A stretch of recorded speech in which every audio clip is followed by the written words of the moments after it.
Hey everybody, welcome back to DDJ's Inferno, the mostly weekly show where we talk about issues relevant to men free from gynocentric influence. Today our guest is going to be Neroke5. Neroke has been a YouTuber and he's been active on Twitter and online talking about both MGTOW related content as well as men's rights content.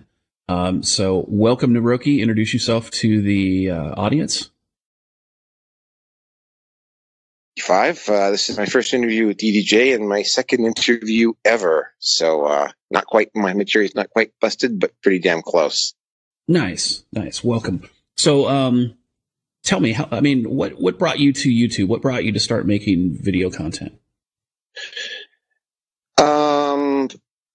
Well, it kind of gradually got into it. I actually started my YouTube channel a long time ago, and I had a blog called The Red Pill Nation at WordPress, which I had to agonize about for a few months before I finally got around to doing that, and I just gradually moved into doing video because I run a film group where I live here in Edmonton, and it just felt like more of a natural progression for me. I had to figure out all the software and so forth, and I mean, I finally we ended up stuck. I won't say stuck because I actually kind of like the format, but we ended up having like a 2-hour show that we do every Wednesday night, and we cover local content and so forth. But yeah, I kind of just gradually drifted into it. The thing that, if you want to talk about what actually got me fully on board with this, well, let's do this. I mean, you're obviously, a lot of your content has an MRA slant and has kind of a MGTOW friendly slant. So talk to me about what kind of caused you to get into the sort of the MGTOW / MRA sphere. Well, what's the history? Well, that started about 5 years ago. There's this group that was online called Atheism Plus. I don't know if you've ever heard of it. But there were a bunch of SJWs, and they invaded the atheist community, and they're basically the same thing with atheism that you currently see with SJWs doing in gaming. And I was one of the guys in the atheist community that ended up having to go head on with this group. They engaged in all the same tactics. Wait a minute. So if I understand correctly, then as an atheist, you're like a godless heathen, then, right? Yeah, I'm a godless heathen. Perfect. I'm just joking. It's yeah. Fine. Go on. So they invaded. They did the exact same thing. This is 2 years before, I think, about a year and a half before Gamergate, and they did the exact same tactics that they used in Gamergate, and they're using in Cometgate right now.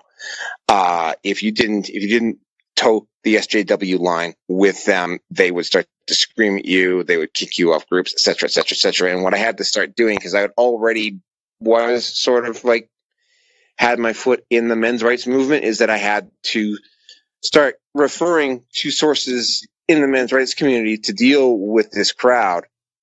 And what happened is that while I was stumbling along, I ran into the book by Helen Smith, Men on Strike. And it's interesting. Yeah, it's interesting about that book. If I'd like to interject for a second, two quick things. First and foremost, I want to thank Let the Galaxy Burn for your Twitch Prime subscription. I really appreciate it. And secondly, with regard to Men on Strike, which is hilarious, that book, I think it was either a bestseller or it was extremely well received, but it was a very well-written book about men going their own way and boycotting marriage. So I thought that was interesting. But Neroke, I apologize for interrupting. Continue. So anyway, I looked at the book and I went, what? Because up until that point, there have been people around me, including a lot of members of my family, that have been suggesting to me that I was somehow defective because I wasn't married and had kids, because I was like in my mid-40s at that point. And then I got the book, and then I realized that, holy crap, like, I'm not the only guy out there. Like, this is not just me. Pardon me for just one moment. I'd like to interject something else. And I want to make a key point to people. What's interesting about that is that every time somebody understands or discovers the men going your own way movement, they all say that. I said it. I know TFM kind of said it as he was kind of forming his own ideas. I know a lot of other men who've said it. And if people go to MGTOW.com and their forums, in their introduction forums, every introduction almost says that. And you're right. It's like you get shocked and you're like, shit, it's not just me. I'm not the odd one out. So I apologize for interrupting, but keep going. So yeah, I got the book and I read it, and I didn't quite make the immediate connection between MGTOW, and I initially looked under Going Galt, and then I found that it's actually MGTOW, and then I looked at back then MGTOW, the largest MGTOW group on Facebook at that time only had about 1,300 people in it. Like, it was small. But yeah, I got gradually more involved in it. I mean, what I think I'm probably one of the other things I was really noted for is that I was one of the really, because I know Walking Away Man, the guy who you saw in that Vice article, the guy in the cheerleader costume from the Vice article. Right. Well, and you know what's funny about that is you know who interviewed him for that article? Yeah. Lauren Southern. Yeah. And what's funny is that guy, I think what Vice did was they dressed him up in an outfit, and I think they actually hired him to do that. I don't think it was anybody else. I mean, I can't think of anybody. No one's ever been able to identify that guy. I've had an interview with him on my YouTube channel. It's interview with Walking Away Man. Wait a minute. You found this guy? That's awesome. He's a regular. He had a head cam. He's got webcam footage because he had a head cam attached to his head while he was doing that. And so I'm going to have to get that from him because we talked about it, and we've even talked about auctioning off that costume to benefit some men's rights cause. Nice. Pardon me for just a moment again. I just see Phil from the Dollhouse, my sponsor in the audience. Phil, I appreciate you tuning in today. And hashtag shill alert. The Dollhouse, it has a fantastic product. You can go to my website at misandrytoday.com and check out the Dollhouse. There's a link to it there. So I apologize again, Neroke. I've been interrupting you like 5 different times. So continue. So, yeah, we did the interview. He had that. I'm just trying to specifically remember, but he wore that costume for a purpose. He also protested the slut walk the year before, dressed up as a shepherdess. So I got to ask the question, though. When it comes to this guy, like, what the hell possessed him to put on that dumbass outfit and take that interview? Because he just made himself look like an idiot. There is a purpose behind it. I'm trying to remember what it was, because this interview was like 4 or 5 months ago now. He does explain why he did it in the interview. Trying to. I mean, was it drugs? I mean, was he out of meds? I mean, what was going on? He was trying to. My understanding was he was trying to get a rise out of, because he had the webcam on his head. He was basically trying to get a rise out of the slut walk participants there. And well, maybe what he should have done is what he should have done what that guy, and he was either Brazil or Argentina, did. Did you see that video? No, I haven't. This guy is drunk, and he's got this shit-eating grin on his face. The guy's a superhero, and not all heroes wear capes. This is a perfect example of it. He goes up to this feminist march, and there's this angled wall where you can walk up the wall. Halfway up the wall, he whips out his dick. And they lose their shit. They start throwing water at him. They just completely lose their minds. There's video of this. And, I have seen this. Yeah. Oh my God. They go after him, and he leaves his dick out until he gets to the top of the wall, and then they start to chase him off. But it is hilarious. And you just see this big grin on his face. I think he was drunk, but it was legendary. The guy is a complete legend. So. Okay, yeah. I have Walking Away Man, and I think it's almost an hour. It is on my YouTube channel. If you want you want to get an insight to the guy. He is a strong MGTOW supporter. He wasn't a shill. He wasn't paid to be there. I personally get along with the guy. He is part of the politically incorrect Edmonton group we've got going up here, which includes Nick Redding from Men's Rights Edmonton. He's the guy who posted up that. Whoa, that guy is part of your the MGTOW superhero guy is part of your group. Yeah, he is. Me, Nick Redding, Karen Strawn. Yeah, there's like a whole group of us up here in Edmonton. Oh my God, that's awesome! You need to let that guy know that I want to talk to him and do an interview with him. I think that would be fun. Yeah, I'll let him know. You would be his second interview. He did one with me. His story is very interesting, and he did go into it on the interview. I'll let him know. Yeah. Yeah, so, I mean, and that's the thing, too. I mean, he caught a lot of shit because he made MGTOW look bad. And I think that a lot of people really, they harassed him for it. I actually thought he was a vice plant when I first saw it. I was like, this guy right here, oh my God. So your statements really debunk a lot of what has been considered common wisdom within the MGTOW community. That's pretty impressive. So, and the fact that you got an interview with him, you found him, that he's part of your group, that's great. Just as an aside in the chat, TestTube Gub, I should say, just linked Neroke5's YouTube channel. Check it out. Feel free to subscribe to it. Neroke, you're on Twitter too, aren't you? Yes, I am. Red Pill Nation. I also, I also have a second YouTube channel. But we won't be talking about that. No, we won't be talking about that one. I keep that one as separate as possible from this one. Just say I work in the arts community on top of my day job. Right. So now with your, now you run a Wednesday night podcast. Is that correct? Red Pill Nation. Talk a little bit about that. What do you guys talk about there? We talk about, recent events. I tried initially to keep it just about culture, but Paul likes to handle the politics, so I let him handle the political end of it.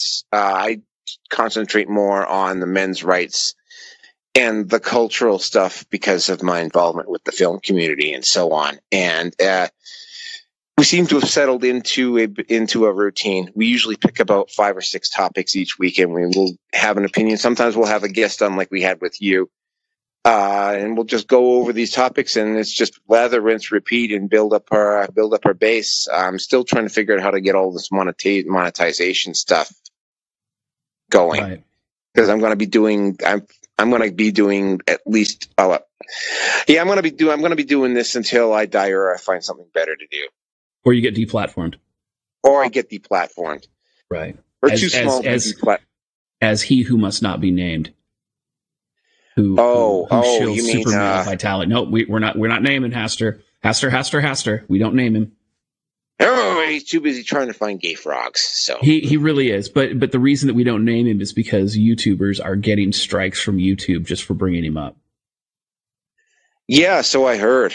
Yeah, it is gotten to the point of the ridiculousness. So now talk to me about the Red Pill Nation. It looks like you've been going on for a while. What started it? Who's involved? Tell us a little bit about the show.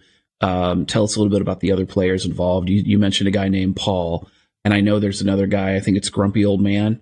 Tell us a little bit about those guys. Tell me what what brought you guys together, and just the history of the show. Okay. Well, first of all, it started off as a blog on WordPress called The Red Pill Nation. I did that for a year, and gradually moved. Well, I keep trying to do both. I haven't got time to do both effectively at this point. I decided to go full YouTube at the end of 2017. I was looking for somebody to pair up with because it just didn't feel right. Just me going on, just commenting. I do the occasional video, but it didn't feel right just having me go on and comment. And Paul and I go back to our days in Banff when we were working in Banff together. And what is Banff? Banff, Alberta. Got it. Okay. Yeah. Is that like a film thing, or I mean, is that nope? That's Banff, Alberta is in Banff National Park. It's a resort town in the Rockies.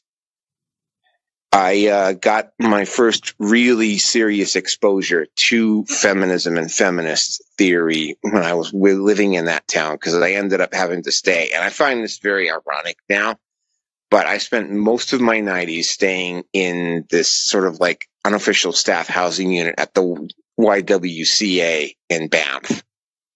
Okay. And this is where I first really started noticing that something wasn't right. They had a women's center at the YWCA, which kind of makes sense at the time. And I would go past their bulletin board and they would post up these articles. And even this is early and mid 90s stuff. And I would see hypocrisy in some of the articles. This is 20 plus years ago. And I would see, it didn't happen to me, because I mean, I was already unofficially MGTOW even then. I would see guys getting booted out of that place just on a woman's say so.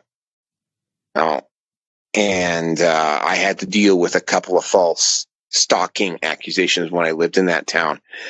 The second one of which got so bad that I actually had to go to the police and report her for harassment.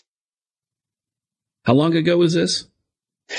This was the early and mid 90s. Now you're in Kanukistan, right? Yes, I am. Jesus. Okay. So it was cancer even back then. Okay. Oh, it wasn't as bad as it is now. Right. But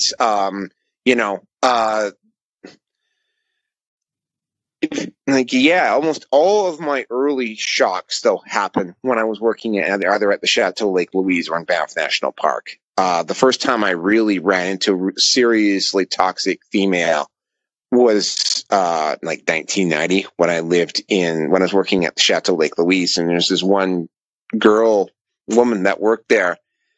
And when I saw her in the cafeteria, I would just go up and have a conversation with her, and I didn't even think anything of it. And the next thing I know, my best friend comes up to me after a month or two and says, "You need to stop talking to this woman." And I go, "Which woman?" Because I was sort of like out of sight, out of mind with her. And it's like, oh, this woman is sort of like, really? Like, I don't even I have a conversation with her, and then I go on with the rest of my day. I don't think of her. But somehow she had it in her mind that I was like interested in her. Well, that's the attention whore aspect of them when they get to that, breeding hypergamous age where they start all of a sudden needing all that extra attention because it's all about them. They can't imagine for a second that you're like, no, actually, I talked to you because you're an interesting conversationalist, and I would be attracted to you, except that, well, you're kind of a hag. Yeah, well, she wasn't super attractive. I mean, See, there it is. Anyway, go on. But yeah, and like the one that really, well, actually, oddly enough, what got me to leave Banff was that I ended up having this really, and this I'm sure there's a few guys listening to this that are going to identify with this. I was seeing this woman and she just started seeing this dude bro behind my back and she didn't bother to tell me. Oh, so she was cheating on you. Yeah, she was cheating on me and I found out about it. And when I confronted her on it, she got all blithe about it and snotty. And I wrote her one of those really long, ridiculous goodbye letters. And I never spoke to her again after that. And it was, I was really pissed after that happened, and it was an anger to which the point was I realized I was going to have to either I was going to get put in the hospital or someone was going to get put in the hospital by me because I was that angry. So I left town and I moved to Calgary. And when I was in Calgary, I had a friend who had done something called the Sterling Men's Weekend. Now we could do a whole hour show just on Sterling. I don't want to go into too many details, but I called him up and I contacted somebody in Calgary and I did the Men's Weekend and I got my eyes got opened to the nature of women after doing the men's weekend. Now, Sterling, is he an MRA? Is he a PUA? What is he? He is a relationship counselor, but he does this thing called, it's more of the, those early, like 1990s drum circle type men's groups that existed, that still exist. Oh, you mean the precursor for the PUAs? Yeah. They're like soy boy PUAs, but yeah, go on. I wouldn't classify, although there's some guys who've done the Sterling Men's Weekend that are some of the worst blue pill SJWs that I've ever run into. Exactly. And they're like, I'm masculine, I'm male. And then, the second that anybody pours a drink, they're like trying to get on their knees and smoke a cock. So, again, not that I have a problem with that, but don't say you're heterosexual when you like to smoke cock. That's all I'm saying. Own it, It's okay to be gay in 2018. But anyway, go on. Yeah. So anyway, I did the men's weekend. I got my eyes opened. A lot of the guys who were in that weekend with me, and I can't go into detail because I actually signed a non-disclosure agreement with it. A lot of the guys that were at that weekend because their wives and girlfriends were doing like really seriously bad toxic stuff. So it's called the Sterling Institute of Relationship. If you want to Google it online. But I got my eyes open, and after that, I was really aware of what happened. And then I moved to Vancouver shortly after I did the men's weekend. And Alberta is kind of very similar to Texas, but Vancouver is West Coast, and you've probably been to Vancouver. Yes. I started going to the meetings. We used to go up to, I think it was called Whitehorse, right across the border in Vancouver, British Columbia. White Rock, that's what it's called, White Rock. We used to go there for catch and release back in the day because your drinking age used to be 18. So the chicks would show up to the club in White Rock, and we would just go and we would smash it like a salmon run, and it was ridiculous. But oh, you were one of those guys where I lived right in the city. Okay. But I've also been clean and sober for a very, very long time. I had my moment where I was one of the quote unquote those guys. And so what was interesting is these women would come down from Victoria and come down from Vancouver. They would go to White Rock and would meet the American guys down there, and it was absolutely hilarious. And most people, unless you knew about it, you didn't know about it. But it was smash and pass all day long.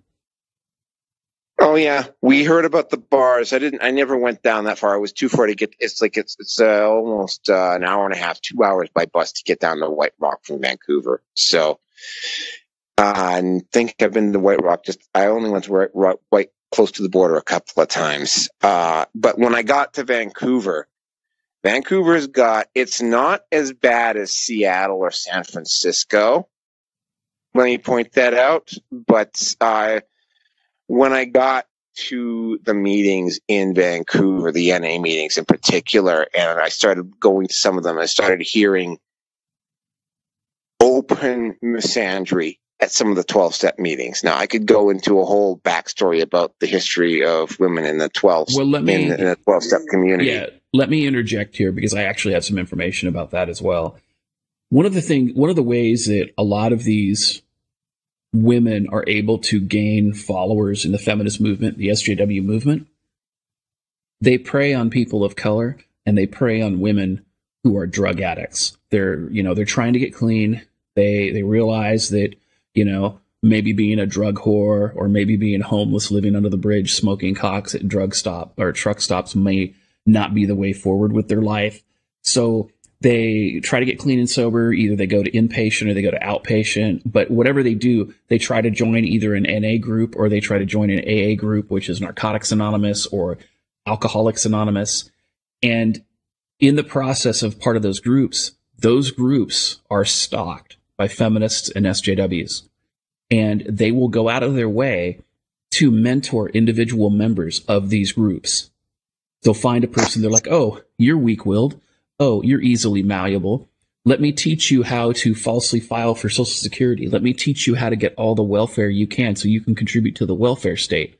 And then once I've done that, now all of a sudden I have a voter for life. So I think that when it comes to all of this, what ends up happening is that these people are going to these groups to help grow the welfare state so that they can get followers from the dregs of society who are just trying to fix their lives. And they end up indoctrinating these people and turning them into fanatics. And it is completely unethical and completely wrong. And a lot of these NA groups and AA groups are even led by these feminists and SJWs for the express purpose of being able to choose people to indoctrinate. It's crazy. Well, I wouldn't go quite that far. I will tell you though that a lot of the drug counselors at women's recovery centers have gender studies degrees. Well, so and that I say whole that philosophy. Yeah, I say that because I actually have spoken to people who've worked in that field, and I know of a woman who was having a feminist family court judge and feminist people that work at the YMCA and feminist DV specialist teaching her how to do it and was teaching her how to teach other people how to do it. And this was happening in multiple counties in Washington state. So I'm pretty sure it's pretty much everywhere. But anyway, Yeah, that's it's like there was one house in particular in the Lower Mainland. It was like, and the odd thing was that my home group was also this particular recovery house's home group, where all their women would go to the same home group as I went to, and I noticed, because I had the misfortune in 2001 of getting involved with one of the women that had just recently graduated from that group. I started looking around after this happened. I noticed that a lot of the women that went through this particular house, all of them got into some type of relationship trouble. Now, what happened with guys that got into relationship trouble with these women at this particular group? They suddenly had a very hard time going to meetings. Luckily, the Lower Mainland, or Vancouver in particular, like there's enough meetings around the city that you can just switch up your home group if you need to do it. But which is what I almost had to do. But it's sort of like, I mean, there was one white knight dude that I actually had to like almost physically confront, because he was like actually going into meetings and he was like pulling stare downs at me at meetings. And it was like, me and one of the guys, we had to actually put him on the spot and goes like, yeah, look, you know what? 12-step rooms are for addicts to get recovery and to get clean. You know what? When you're coming in here and you're trying to threaten me, you're making it uncomfortable for me. I don't care if this, I mean, one of the other part was that this particular woman had a problem. She relapsed. And it's like, you're threatening me over a woman that's not even in these rooms anymore. She relapsed. She's back out. Like, fuck off. Don't do it again. And if you do it again, I'm going to knock your fucking teeth in. That's literally what I told him. Right. And I mean, I had to deal with that. I had to deal with that a couple of white nights in the 12-step program. Now that I live in Edmonton, it's not nearly so bad here. There's one recovery house here for women, and they don't seem to be as indoctrinated here as they are back in the Lower Mainland. But it was sort of like, it really opened my eyes. I saw guys leaving certain meetings in Vancouver because there was so much male. Just couldn't, they just couldn't deal with it. I lost that last word. You said there was so much what? Misandry and male bashing, going on at some meetings that they would just walk out and never come back. And it's solving that problem in the 12-step community is something, because they're really slow to change there. Like, there's not a whole lot I can do. I bring up men's issues when I can, and I help out a lot of guys in the 12-step community have ex-wives that are mothers of their kids, and they're using their kids as weapons to keep them down. And I mean, and let me interject there too. This is happening every day, and it's happening in every Western country that's adopted feminism. But I think that the thing that people are missing is that while these women are definitely using their children as weapons against the men in their lives, the challenge is, and the thing that most people are missing, is that these women are indoctrinated to do this. They don't show up for a divorce looking to divorce rape the guy per se. I mean, some do, but many of them, they just want to get out, and they've heard rumors about this, that, and then some. Then they find these feminist attorneys who put all these ideas in their head, and they're like, yeah, divorce rape him. Yeah, that sounds great.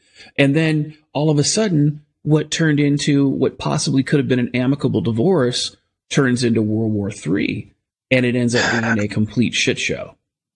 Oh, I mean, I've lost track of the number of guys who, there was the addiction issues and all of the issues that get tied into somebody whose life has been centered around their disease of I consider it a disease, their addiction for several years, and the wife has to divorce the husband because she's got to be concerned. Because I mean, especially when it gets really bad with their addiction, you become a hazard. And I know because I have to deal with people in active addiction on my day job. They become hazardous to everybody around them, and they go through the divorce proceedings.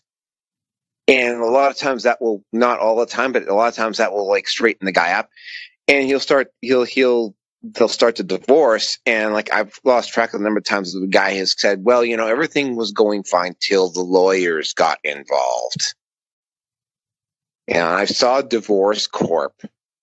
Now, it's not as bad here in Canada as it is in the US, but it's pretty damn close. And it's sort of like, and I saw the movie Divorce Corp, and it was like, if you throw that in with the current cultural climate that men face in general, it's like, yeah, no goddamn wonder so many guys are going MGTOW.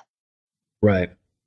Well, and I think that that's the thing is, I mean, if you look at Divorce Corp, where, feminists are using the divorce industry to make money at the expense of men. I mean, the problem with feminism is they're like, oh, we need to fight for equality and we need to push for this idea of equality. Well, the problem is that it's a zero-sum game. Or I should say, yeah, it's a zero-sum game in that the more rights and privileges women get, they get them at the expense of men. So, for instance, there are so many university seats at local colleges and four-year universities for people to take. The majority of those seats are filled by women now. When it comes to this idea of give me a second here. When it comes to this idea of dealing with jobs, most of the decent white-collar jobs that are non-physical labor, they're now being filled by women at the expense of men. So now men are no longer as well educated as these women are, or at least they don't have the college degrees that the women have. They don't have the access to certain types of jobs that these women have. And as a result, the homeless population is growing. In the United States alone, there are almost 100, I think it's somewhere between just either over or just under 100 million working age adults who are not working. Now, some of those people include, people of retirement age, and some of those people include people who are, physically disabled and are physically and mentally incapable of work. But many of those people are just men who've left the workforce and said, holy shit, we can't do this. Because we can't find work, or they become unemployable because they've been witch hunted. The TFM show last night, for example, had a guy on the show who, he went through all the stops in the divorce rape train where, he lost his job, he got arrested, he went to jail, he was convicted of all these crimes as a result of that. The judge was crooked, and the judge was coming up with these charges all on her own, which means she was having ex parte contact with the people that were involved. And, whether or not this guy acted in a bad way or not, I think it at some level is irrelevant. I mean, the guy's running for public office, but they've destroyed his life. Every time he turns around, they're throwing him in jail. Every time he turns around, they're dragging him to court for contempt.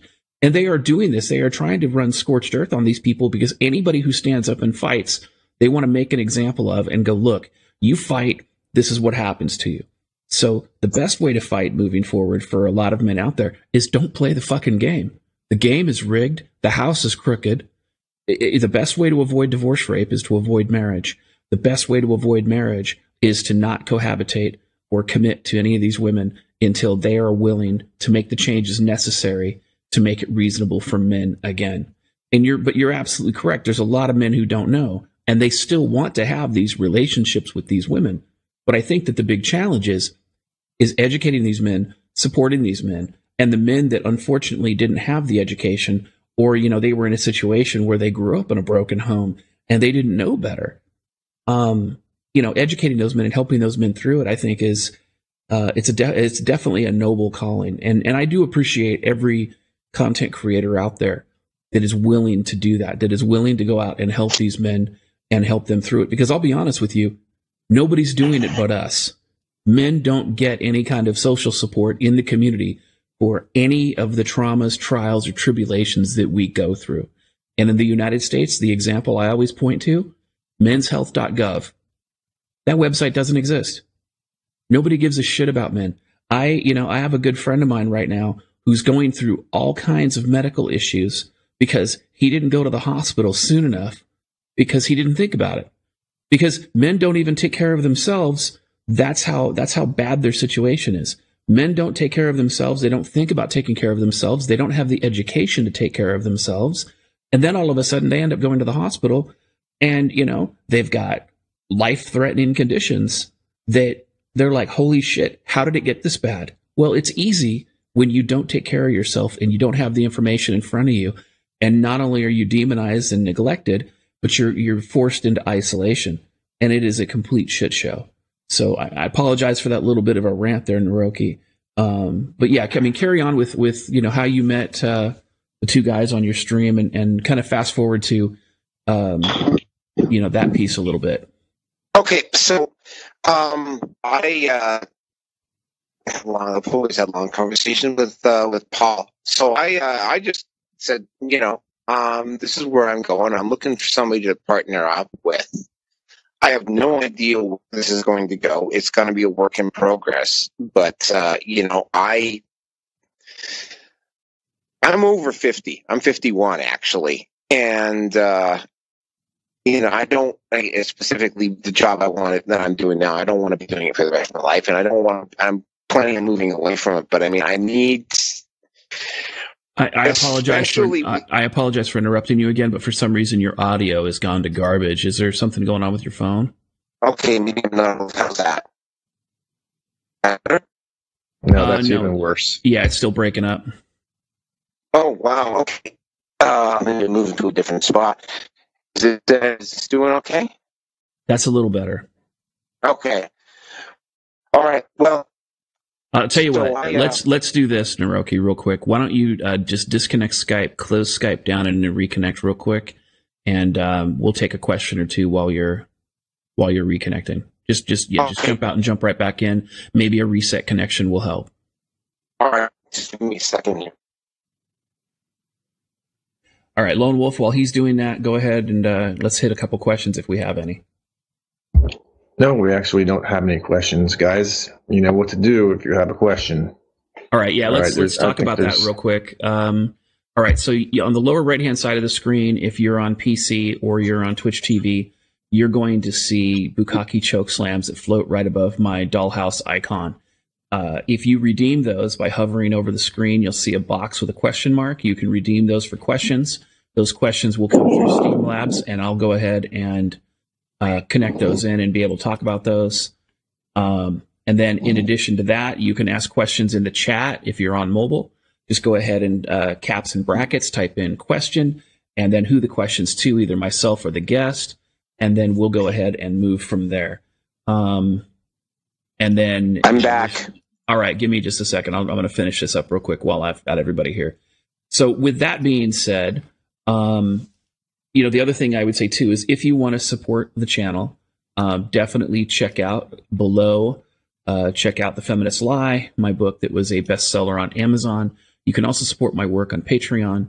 And I did form a MGTOW group on minds.com that people can join. It's a free speech platform. You can also follow me or contact me at misandrytoday.com, which, by the way, you can also contact my sponsor that way as well, who happens to be in the audience today. Thanks, Phil from the Dollhouse.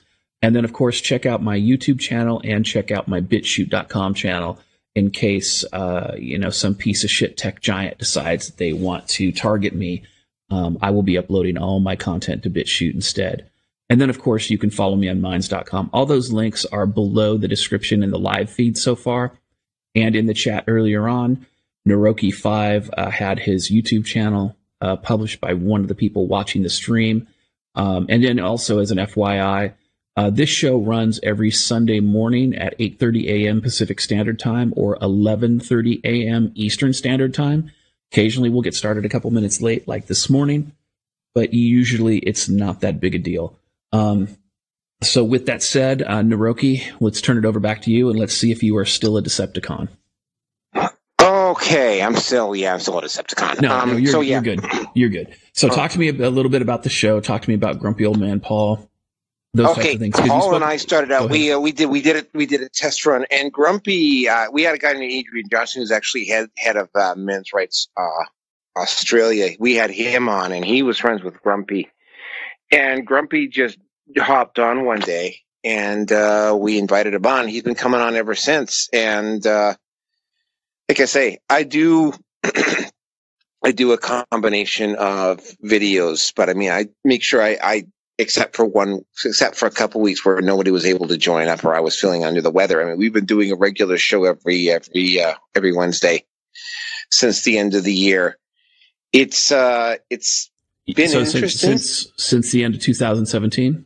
Since the end of 2017. It's been an interesting experience. It's been a growing. It's been a bit of a learning. I mean, I'm learning how to do crowdfunding and how to market myself and how to promote myself all the while I'm doing this. And I'm getting slowly but surely better at it. I've still got a lot to figure out, though, like especially on how the part that I'm really having the challenge with is like how to start bringing people over to Maker Support and how to get them to start contributing there. Because like I say, I don't want to be doing my day job for the rest of my life. I would prefer to be doing like either film and television and this as opposed to what I'm currently doing on my day job. Of course. All right. So let me ask you this. I mean, when you talked about you don't have a wife, you don't have children, so you've never really been through divorce. What made you avoid marriage? Well, we can start out with the fact that every woman that I had growing up, had narcissistic personality disorder, was alcoholic, emotionally abusive, or codependent. That's where it initially started. Now, if you grow up around somebody who has narcissistic, especially women who have narcissistic personality disorder, one of the traits of a person with an NPD is that they will log all of your personality character defects, and they will use them almost like surgical strikes, right, to hit you when you're at your most vulnerable. And when you're a 12 or 13-year-old kid, I mean, you're not even aware of the concepts that these people are trying to throw at you. And there was already a lot of alcohol and drug induced chaos and insanity in my life growing up as a kid, and it was manageable right up until I hit puberty, and then I had to start dealing with hormones on top of everything else. And it really quickly backslid, and that's just the women in my family. Now, my brother, and this is this is an actual standout moment for me. My brother is 17 years older than I am. Now, my brother is the quintessential tough guy. I have never seen him cry, ever. He's gotten into a lot of fights. He's won most of them. He married, but he did what a lot of guys back in the 60s did. He married his high school sweetheart, and he could have gone to any university he wanted to, but he moved into a goddamn shack in the middle of freaking nowhere up in northern BC and dropped out 2 kids immediately. Now, because he had an alcohol issue himself, and he married the wrong woman, that marriage ended in divorce. Now, what ended up happening is that she did all of the things that you read about to happen to guys. She did them. She used the kids to get at my brother, to hurt my brother. And one of the things that really stood out for me is at one point she did. She actually tried to put the kids up for adoption and not tell my brother. The only reason my brother found out was because his ex-wife's sister grew a conscience and told him. That's absolutely insane. Yeah.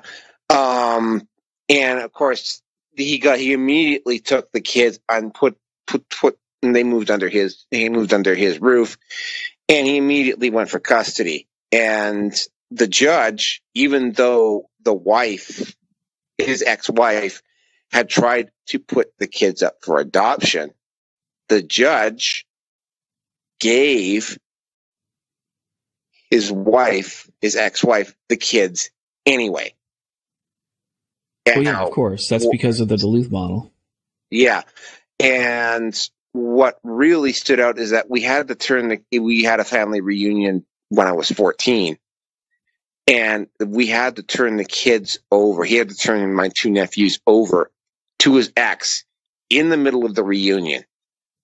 Now, I wasn't there to see what happened, but I've only ever seen my brother cry once. And that was the day when he came back from turning those two kids over. And apparently it was a huge melodramatic issue. Both of the boys were crying their eyes out. I mean, I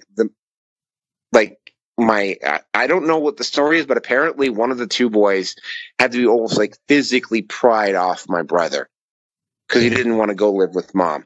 Oh, that happened with me when they took custody of my kids from me to put them in the home of their rapist.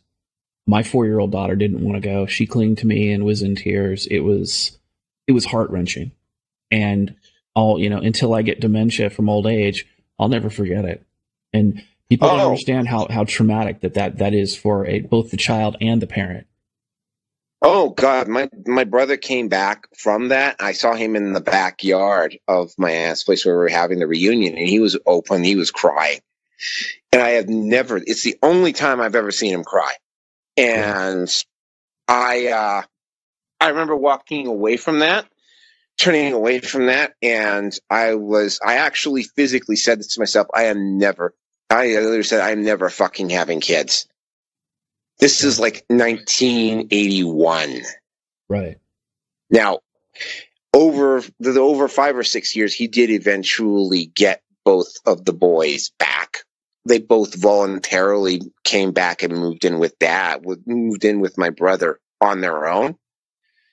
But, I had to sit there. And this is on top of me going through all the issues that I was going through around my mother and my two sisters. Are you moving your phone around because for some reason you seem to be coming in and out as far as your audio? Yeah, I'm kind of moving my phone around. I'll keep my phone. I'll just keep it right here next to it, right in front of me. Sorry about that. Yeah, go on. So yeah, and this is on top of the fact that I have two older sisters. One of my older sisters would come over and they would get into these loud screaming arguments with my mom, with me in the room. And the younger of the two older sisters had a severe drug addiction issue. And she, of all the members of the family that have narcissistic personality, she's absolutely the worst. And when she would get high or drunk, she would just say stuff that was just, I was only 13, 14, 15 years old. Right? Didn't have the skills to deal with it. Stuff that would just be emotionally devastating to me. And this is on top of, and then I would have to deal with that at home, and then I would have to go to high school, and deal with all the bullshit that was going on in high school on top of that. Right. Yeah, that doesn't surprise me at all. And I need to interject here real quick. There was a comment in the chat that I think that it needs to be addressed. Bladus says, I really have trouble believing that the mother still got custody, even though she tried to give the kids up for adoption. Gladys, let me explain something to you and to anybody else that actually thinks that this is kind of unbelievable. My ex-wife got custody of my children, even though I had custody in the divorce. And there were concerns that her significant other at the time was raping my children. And the judge, everybody had an idea that this is what was going on, but they were so hell-bent on discriminating against me as a man that they didn't care what I had to say. They did it anyway. And it took me 5 years for me to put the evidence together to refute it in any kind of reasonable way in an effort to get custody of my kids back. And in that 5 years' time, my children were raped 5 and 6 days a week by their stepfather.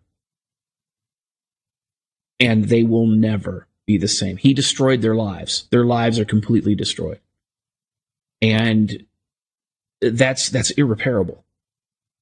And I see this all the time. If people don't understand how bad it is for men in the family court and what kind of damage that they do. I can't tell you how many cases where fathers tried to be protective parents and tried to work within the four corners of the law, only to have their children suffer as a result because of family court judges and parenting investigators and guardian ad litems who were feminist indoctrinated, who were just misandrists and wanted to destroy these men's lives. So you have to understand that even though this seems to be unrealistic, a growing number of men have experienced this every day of the week. And even worse, there are a growing number of younger men who have experienced this because they've watched their mother do it to their father. So this is a very common story, and sadly, it is becoming more and more common every day. Now, I understand that, you think that maybe, that maybe these issues are unbelievable. But I can tell you right now that at least in the state of Washington, Child Protective Services tries to adopt children out every day from the mom without ever telling the father. They file dependency actions against the mom. They never tell the father. The father doesn't even find out until the termination proceedings have been started.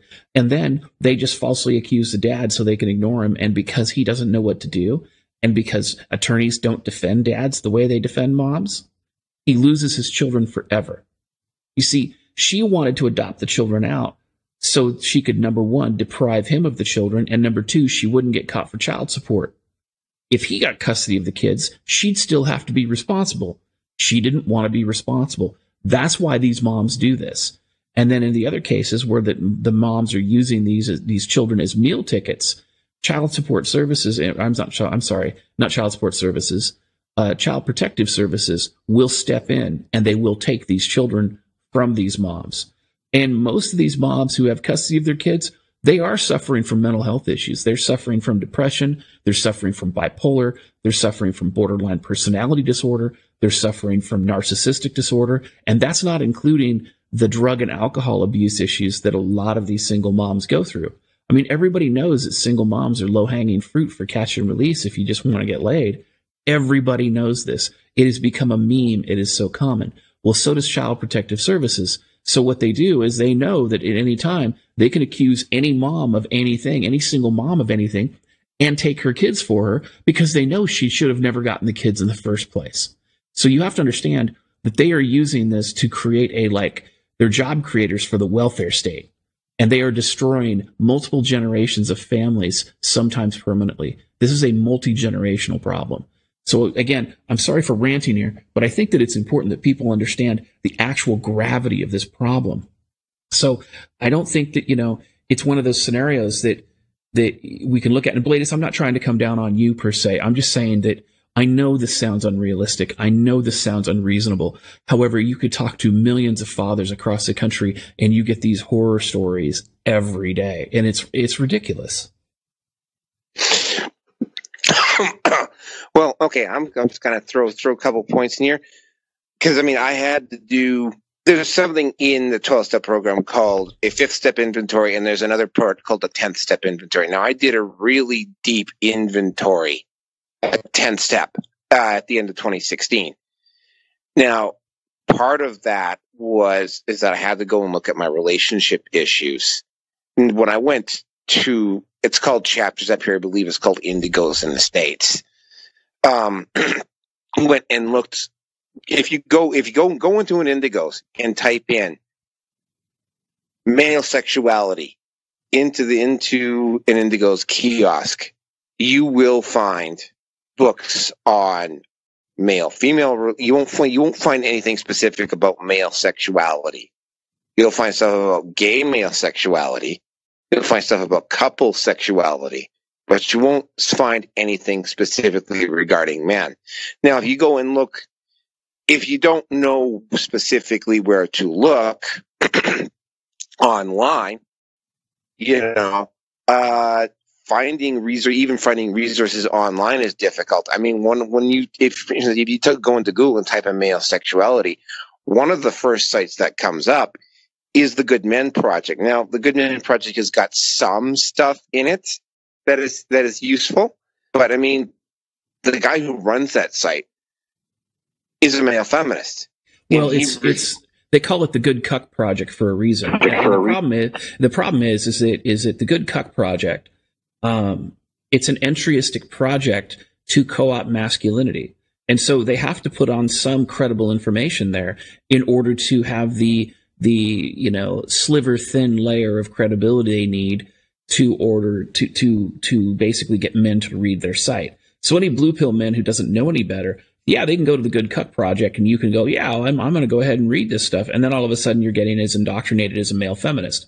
And the thing about it is, not only is the guy who runs the site a male feminist, they actually used funding from feminist organizations to set that site up. I mean, it is definitely an indoctrination site. And to call it cancer. Oh, it is. Yeah, and to call it cancer is an offense to cancer. Oh, yeah, he absolutely refuses to ignore. I mean, we know what the biggest issues in the men's rights movement are. And I've actually read an article in there where he talks about the issues most affecting men. It's like 2 or 3 of them are relevant. I take some great pride, though, in knowing that A Voice for Men and MGTOW.com, when last time I checked Alexa, they both have now surpassed the Good Men Project in terms of eyeballs. Well, and MGTOW.com is consistently growing, and the Good Men Project, again, it was advertised widely throughout feminist communities, and it was part of feminist indoctrination in schools and things. So I'm not surprised that it actually got a little bit of traffic.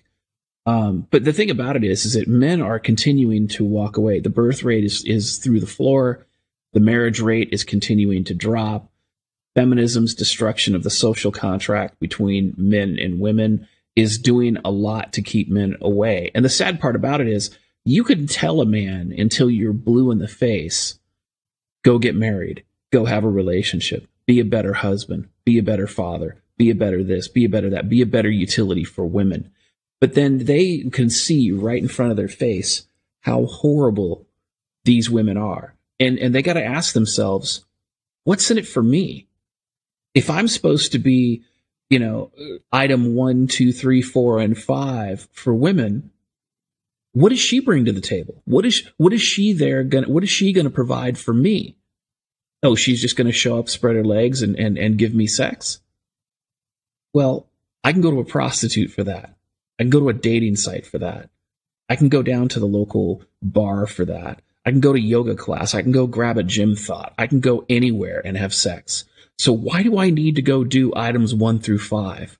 Especially if feminism is telling women to be promiscuous thoughts. They're holding, feminist funded slut walks. They're saying go out and do what you want to do. And what's her name? Sharon Sandberg from Facebook. I think she's the chief operating officer, or Sheryl Sandberg. Yeah. Yeah. She said, go have sex with all the men. Go have sex with everybody. And then people ask themselves, why is there an STD epidemic in the United States?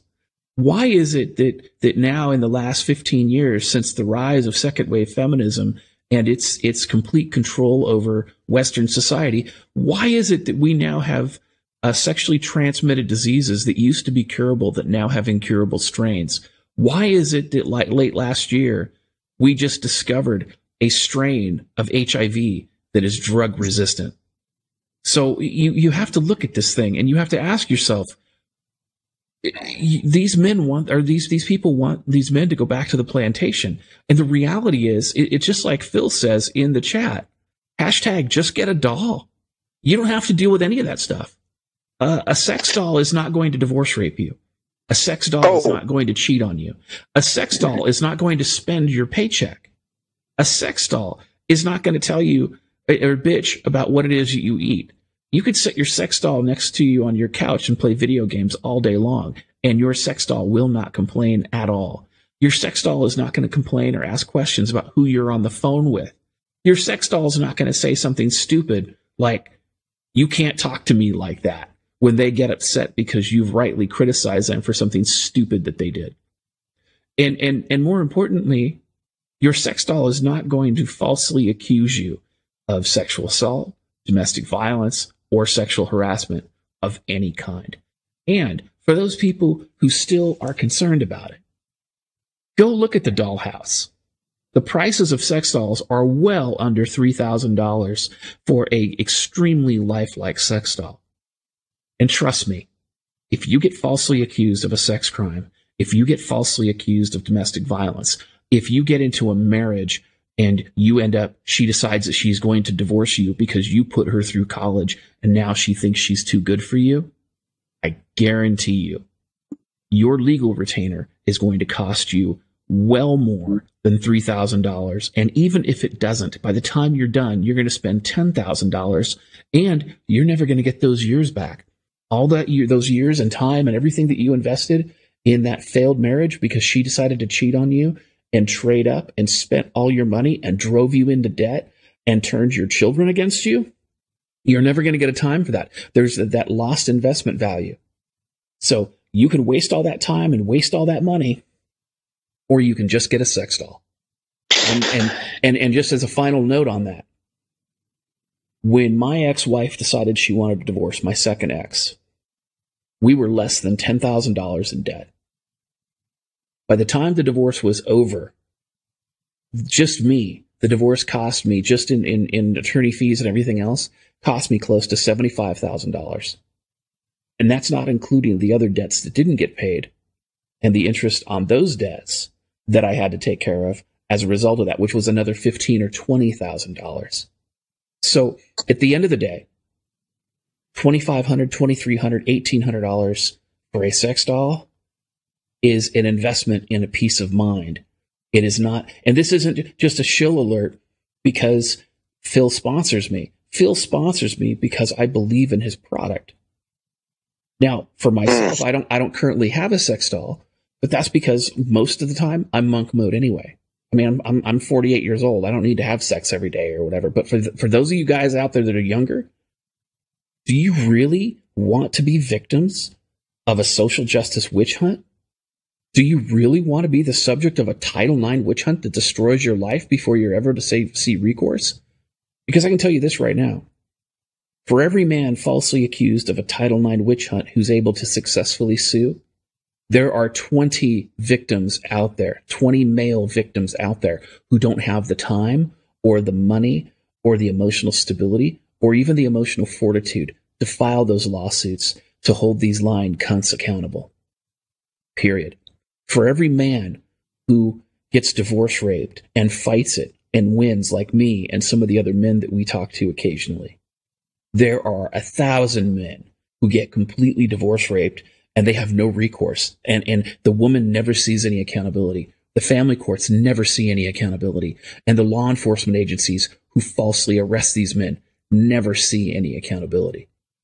So at the end of the day, this isn't about just, oh, well, I'm going to go fuck a doll instead of anything else. And I'll tell you what, and if you have a problem with adult sex toys when it comes to male sex toys, then you better have a problem with female sex toys, because women and feminists have been objectifying men for decades. They have been selling dildos and vibrators. And I'll tell you what, vibrators and dildos are the ultimate sexual objectification of men. And anybody who says otherwise is ignoring observable reality. And I'll tell you, lots of women have female sex toys. Now, I don't have a problem with that. All I'm saying is, let's be consistent. So if you're one of these people in the MGTOW community, or you're one of these people in the red pill community, or you're one of these people in the traditionalist community, and you are not shaming women for having sex toys, yet you are shaming men for having them, you're a hypocrite. Pure and simple. That is the dictionary definition of being a hypocrite. At least have some consistency. Because if you don't, you're a hypocrite and you have no credibility. Now, at the end of the day, do I think that sex dolls are good for society? No. Do I think that men going your own way is good for society? No. But I do believe that, thank you, Jagab, I appreciate your subscription.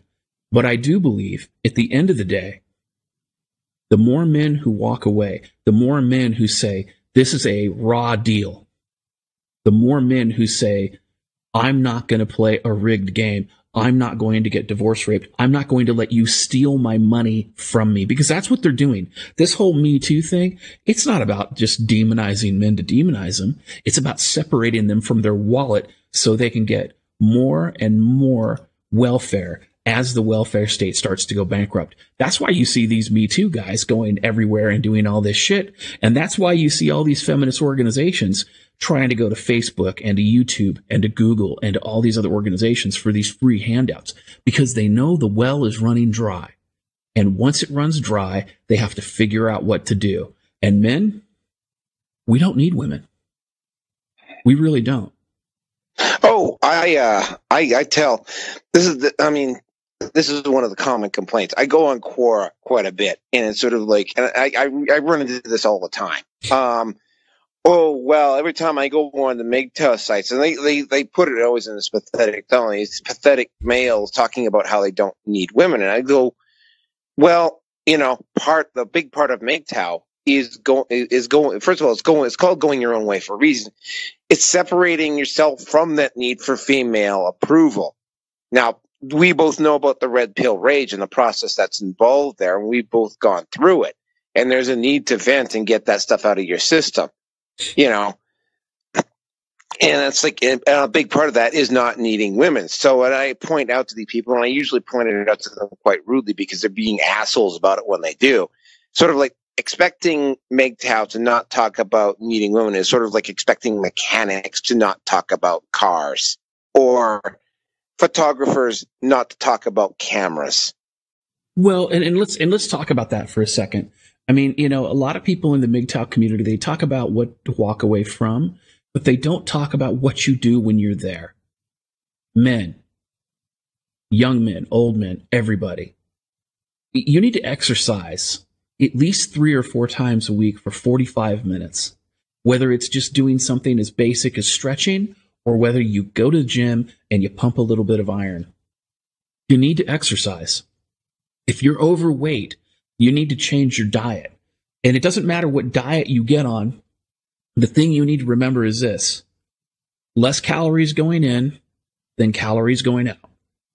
And if you are eating fast food all the time, change your diet. If you work in a job where you're too fatigued, and let's say you work 5 and 6 days a week and you're living alone and all you're eating is junk food, then you need to take a day like Sunday and you need to prepare your food for the work week. Because if you prepare your food for the work week, you're saving money, you're eating healthier, and you're watching your waist and you're watching your health. I cannot stress it enough. If you are not taking care of yourself, there is no one to take care of you.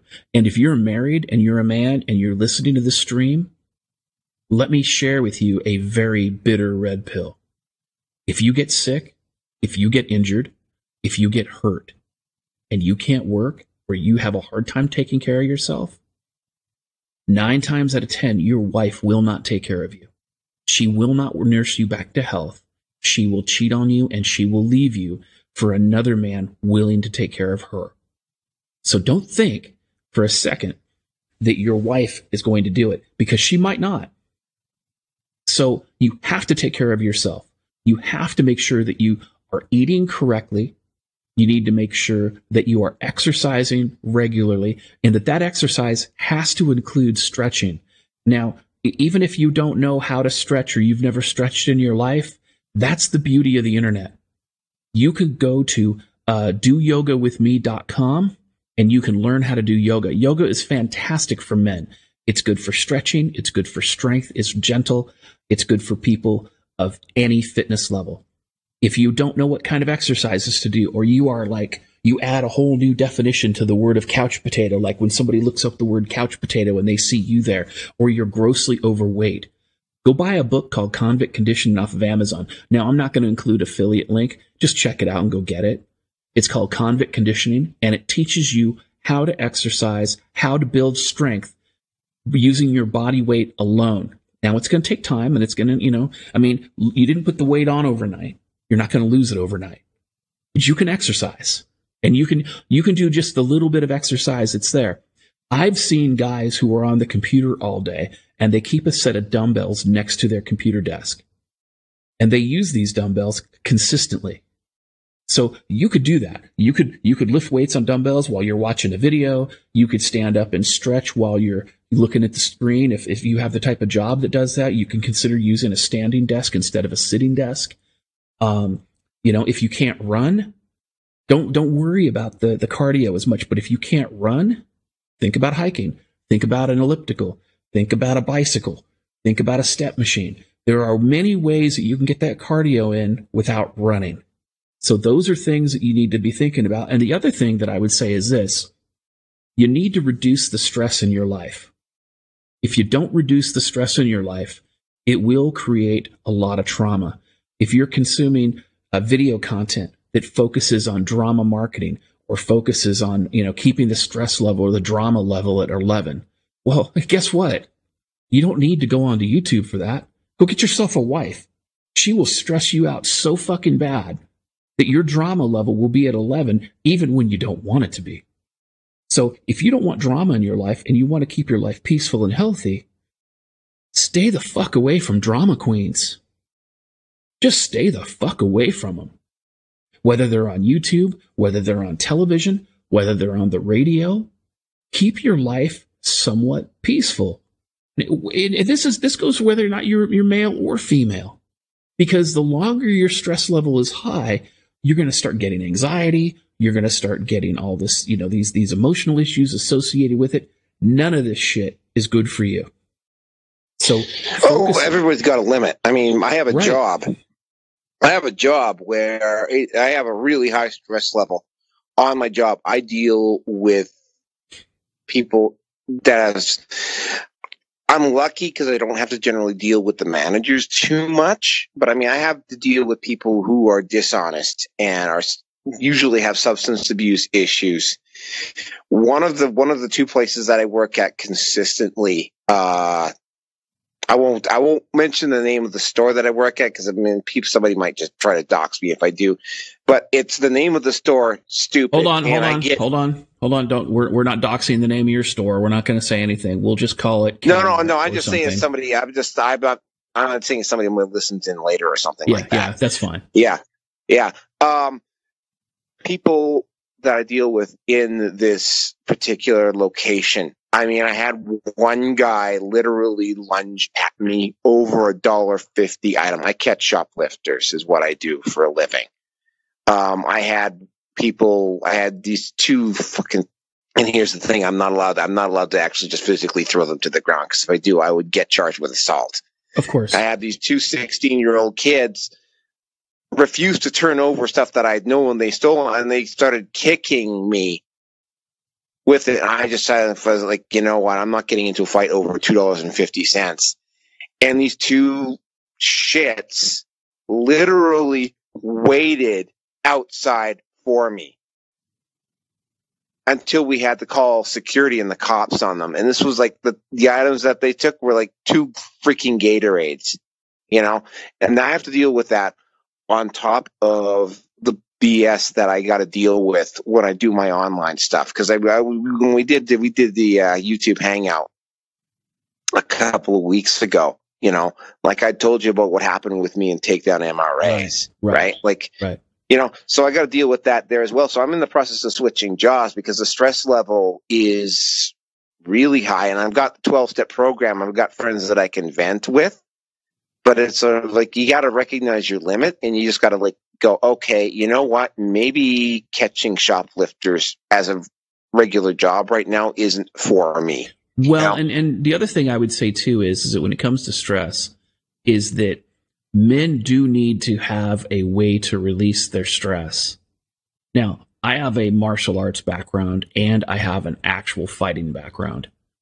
And I will say this, for myself and for other people, the people I've trained and many people I've talked to, there are very few things that substitute for stress reduction better than just absolutely beating the shit out of somebody. Now, obviously, you go to prison for that. But the next best thing is a freestanding water bag. Now, Century makes a Wavemaster. Again, I'm not shilling for Century. They're not a sponsor of this channel. I don't receive anything from it. They, in my opinion, Century's Wavemaster is the best water bag on the market for the price. It's like $100 to $150. You fill it full of water. It weighs 270 pounds. And when you punch it, it feels like you're punching a person. And trust me, I've punched plenty of people, so I know from experience. You get. Oh, I know too. Yeah, you get some gloves that have that you wrap around the wrist, and I'll put it in the chat just so everybody has it. It's Century Wavemaster, as you can hear me type, or Wavemaster, not Wavematter. There. Wavemaster. So Century Wavemaster. Century is an old school martial arts equipment supplier. They've been around since probably the 70s or the 80s. They make some very good martial arts equipment, but you get some open finger gloves so that your hands can breathe.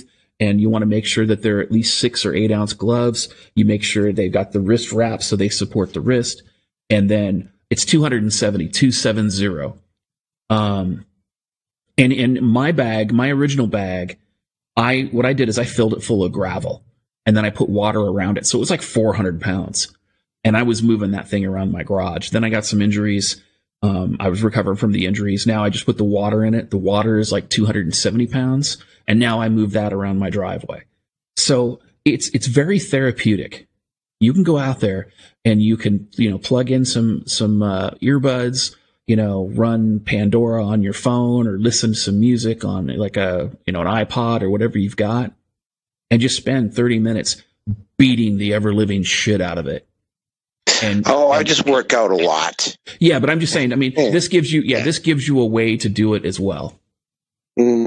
Oh yeah, I have a couple of different places that I do, but yeah, I'm in the process of switching jobs. This is yeah, you got your limits, especially. I don't get into too much detail about your earlier when you went off on. I won't call it a rant, but you went off on that spiel. It was a rant. One of the things it was a rant. Okay, it was a rant. Okay.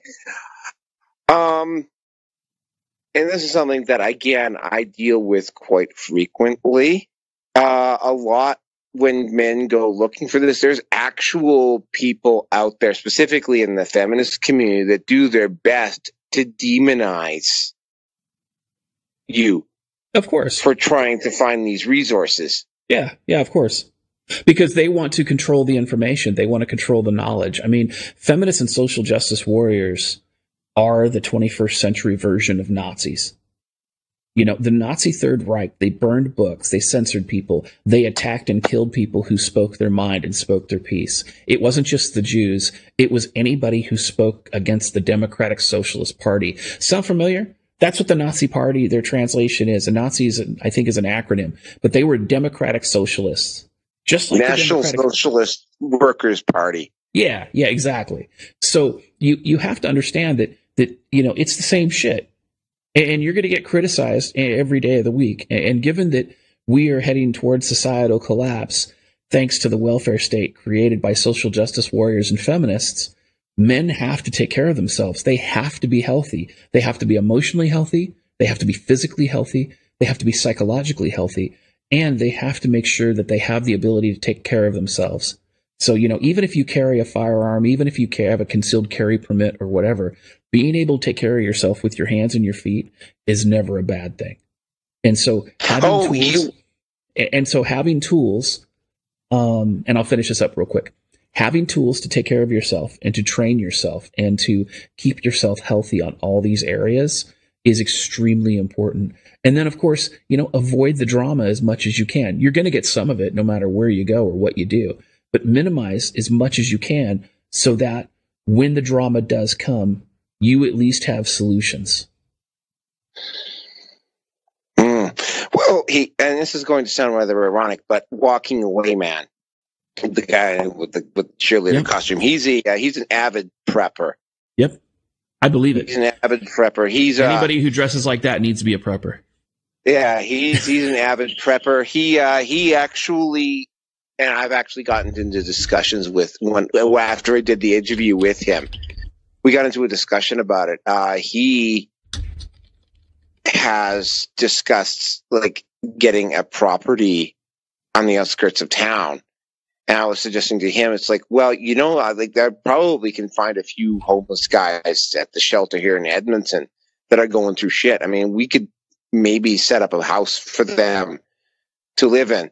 I mean, I won't say rent free, but it'll give them the ability to get their lives back together. I mean, I would have some personal limits, like no hardcore drugs or alcohol abuse on the property would be my terms, but it would be like, I'm hearing a lot of MGTOWs in a lot of different communities. There was a guy called Immortal MGTOW who actually wanted to start a men's house.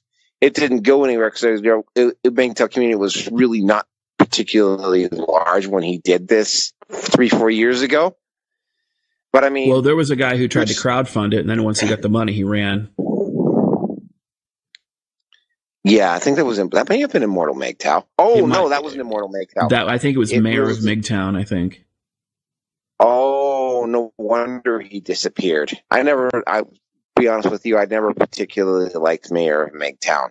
Yeah, I mean, I don't know. I didn't watch much of his content, but and his heart may have been in the right spot, but either way, I mean, we just got to be able to. We have to be able to take care of ourselves, and and show that we can do it ourselves. Because really, even if we do form intentional communities, there can be no dead wood.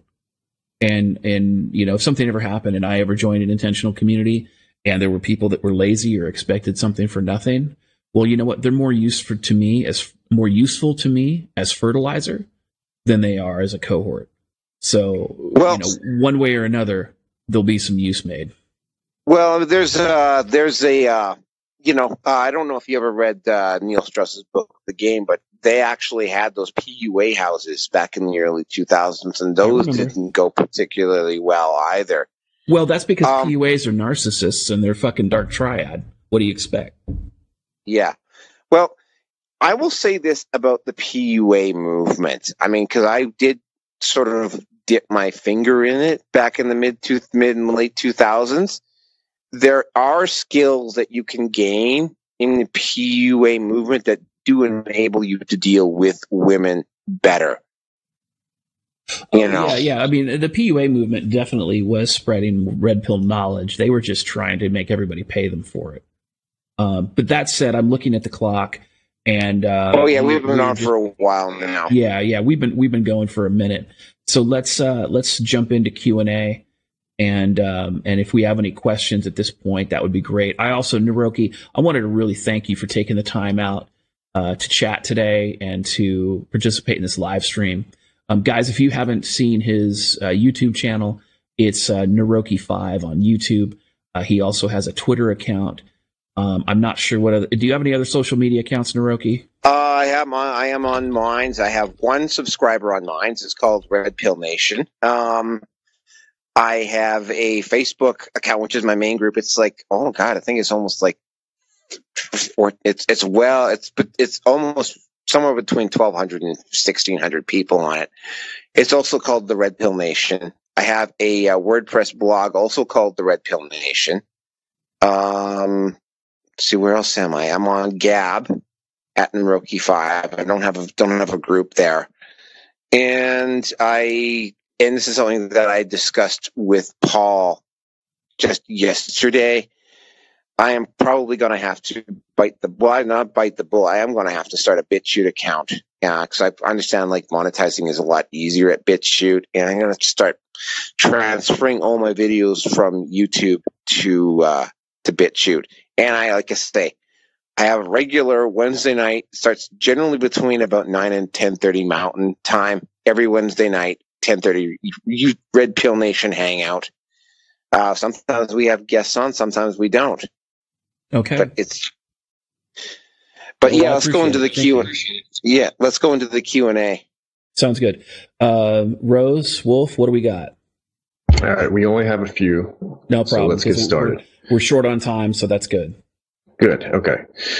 All right. Question from TestTube Gub. If the state orders something that you know in your heart and soul to be unethical, are you ethically in the right to take the kids and flee? And then if the state moves against you, are you still in the rights to use violence to protect your kids? So technically, from an ethical standpoint, both of those answers are yes. However, do I recommend it? Absolutely not. And let me explain why. These social justice warriors, and this happened to me during my first divorce, the post-divorce action involved, where my children were being raped. They went out of their way to put on the books unethical orders and unethical findings that were not supported by fact for the express purpose of trying to destroy my life. And what I mean by that is they were attempting to motivate me to violence. They knew I had a martial arts background. They saw police reports where I ended up having to put people in the hospital in self-defense. They understood that, I had, that I was capable of defending myself. They were hoping that I was going to do that to this guy so that they can go, look, he's a domestic violence perpetrator. He's a family annihilator. He's this, he's that. And they want to do that because what that does is that helps their narrative. So if you steal your children or take custody of your kids, is really what they call it now. If you take custody of your children in violation of a court order, that's kidnapping. They will send the FBI after you, and they will shoot you in the face if they get a chance. Okay? And for people who want to fact check this, let me give an example. There was a man that they destroyed in Seattle, in Washington State. He became an MRA. He became a big-time protester, and they continue to destroy his life. They continue to jail him. They continue to go after him. They continue to falsely accuse him of all these different things. Eventually, in order to get the attention that he needed, he decided to take a fake hand grenade, and he walked into a federal courthouse. And there is news articles backing this up. This is actually in the legacy media. He set the hand grenade down on the bench next to him, and he just sat there. He didn't touch it. He didn't have a gun. He didn't threaten anybody. They evacuated the building. They brought in a SWAT team, and they shot him in the head. And they never tried to negotiate with him. Okay? Let me make that clear. They never attempted to negotiate with him. They got everybody out. He didn't threaten anybody. He set the hand grenade there, thinking they were going to bring in a hostage negotiation team or whatever, and they shot him in the head and killed him. Then they found out afterwards that the hand grenade was fake. He was an MRA. This is what they do. This is the tool they have. Their tool is to drive you insane to the point where you violate the law. Because when you violate the law, you play into their narrative. You become a statistic. If you kidnap your children, now you are a kidnapper and you are a federal felon because they will call in the FBI. They will call in national law enforcement. So you have to understand that that is exactly what the case is. This is why going your own way is the only and the best solution.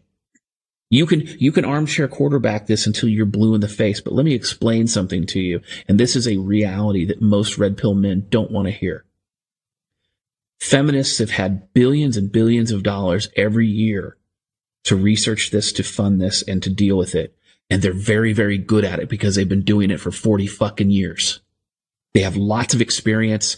They have taken all these things. They have role played all the scenarios, and they know what it takes to break a man. They know what it takes to break a especially the father. lawyers. Especially the lawyers, and they will drive you insane. And the first chance that they can find an excuse to criminally charge you, they will do it, and they will jail you as long as humanly possible for no other reason than to break you, and because they can.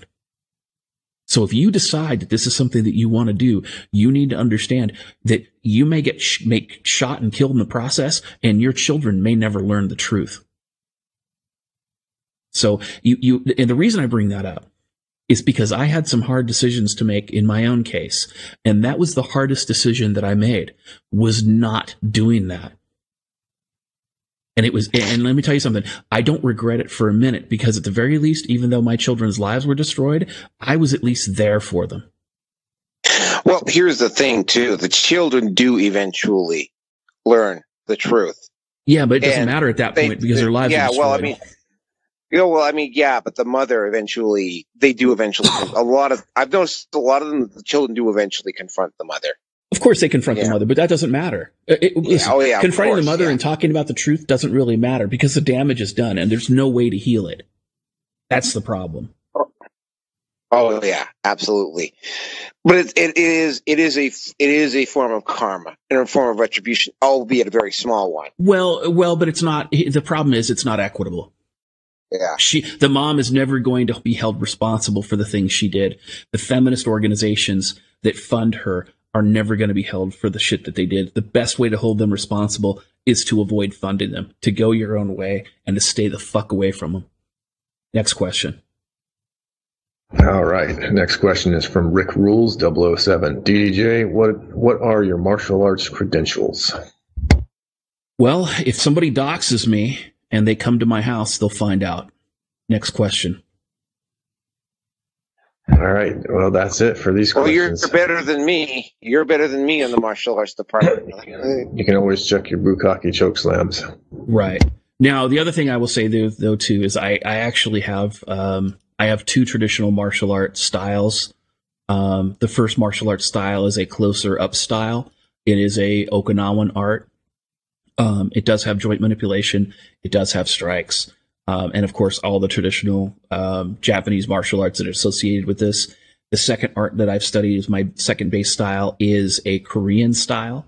And I have cross-trained in a variety of other styles with other black belts as well.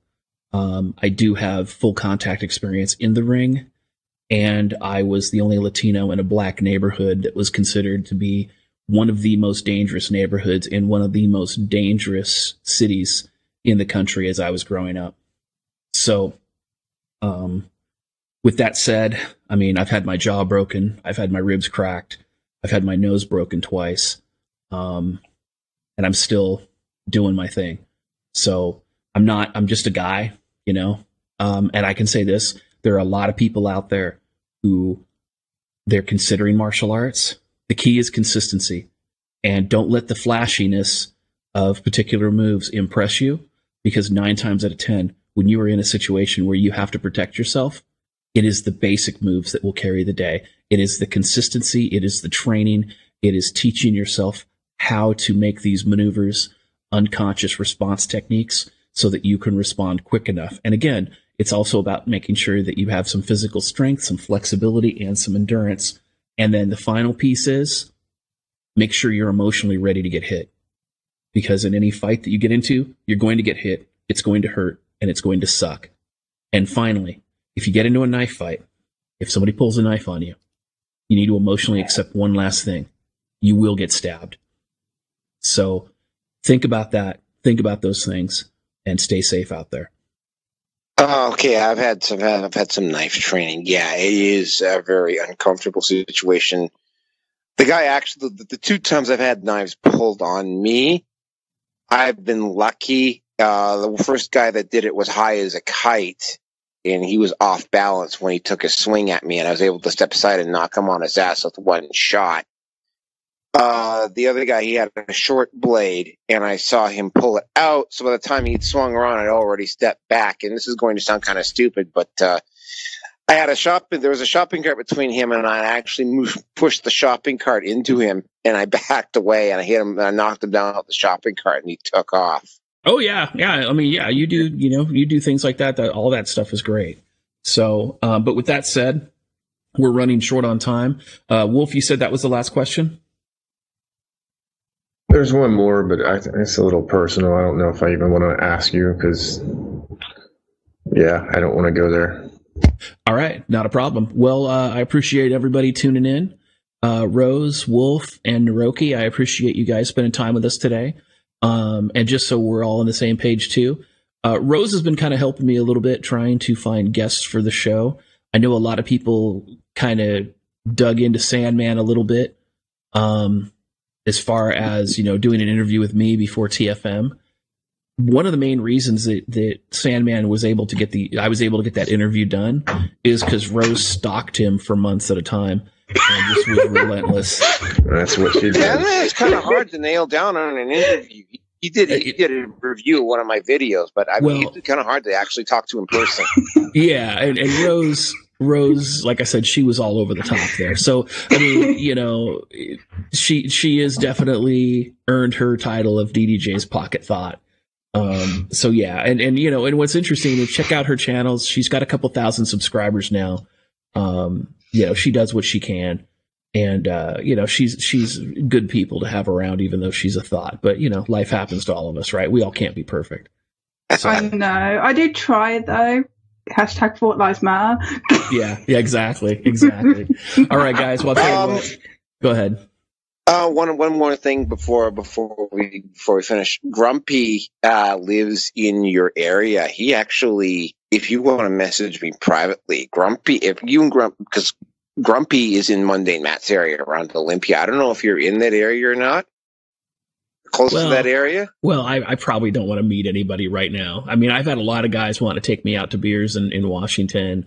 I've had a couple people on the east side wanting to meet with me, down there. I mean, obviously, I've been to Olympia a bunch of times, where Mundane Matt is. So I'm a little bit leery about meeting people right now, just because I've had so many doxing threats. But, I'll keep it. Oh, yeah. I mean, I've had to deal with a couple myself. Nick Redding and Karen Strawn both had more than their fair share. Karen Strawn, she walked one of the stores that I work at. Every time I work there, her and her son walk in there. So I always end up having a fairly lengthy conversation with Karen when she comes in. Well, tell her that I miss her, because she was supposed to do a review of my book when it first came out, and that didn't happen. And then I went on Honey Badger Radio. I don't know if she's still with Honey Badgers, but I was hoping to see her there, and she didn't show up. So tell her that I'd love to have an opportunity to interview her and to chat with her about her experiences and kind of go from there. And I will eventually run into her at some point. Sounds good. All right. So yeah, shameless plug for me. Yeah, Red Pill Nation Hangout every Wednesday. I am, like I've already given you my links. I do have a maker support. I still haven't gotten around to fixing up my Patreon yet. I am shilling. Yeah, this is what I want to do for a living. So, subscribe, and stay tuned, because I do actually do more than just the Hangouts. I do actually post up other stuff as well. So thanks a lot. Yeah, speaking of hashtag shill alert, I'm going to go ahead and end this stream with that as well. Check out my book, Amazon bestseller, The Feminist Lie. It was never about equality. I've sold thousands of books. I've gotten a lot of great reviews on it. Amazon rates it a 4.5. It's not just on Amazon. It's on the Apple Store. It's on Barnes & Noble online. You can get a soft copy of it, or I should say a soft, like a paperback version of it, on Amazon, but you can get an ebook from pretty much everywhere else. Of course, check out my work on Patreon. Check me out on minds.com. Check me out on gab.ai. I've been banned from Twitter, but you can check out DDJ's Mind Palace. It's maintained by one of my close fans. Check out me at misandrytoday.com. And you can also check out my Bitchute channel. If you have not subscribed to my Bitchute channel yet, please, I encourage you to do so, just in case I'm targeted by YouTube and YouTube takes me off. And then with that said, if you have Amazon Prime and you appreciate the value that I bring to Twitch with the live streams and the content that I create, please feel free to subscribe to me with Amazon Prime. It costs you nothing, but it does benefit my channel. And then, of course, feel free to follow me. And then finally, 2 other things. First and foremost, this show is at 8:30 a.m. Pacific Standard Time, and it is at 11:30 a.m. Eastern Standard Time every Sunday morning. And I noticed in the comments earlier in the stream, there was some conversation about sharing Discord links. Now, I know that TFM invites pretty much everybody to his Discord. I've had a lot of doxing threats. I've had a lot of high commitment, long-term trolls, people trying to practice entryism into the community under false pretenses. I've had 2 max level patrons do it, and then they drop their patron subscription right before the billing date. And all they're doing is showing up in my channel and taking screenshots of it. And then they're trying to use it to drama stream.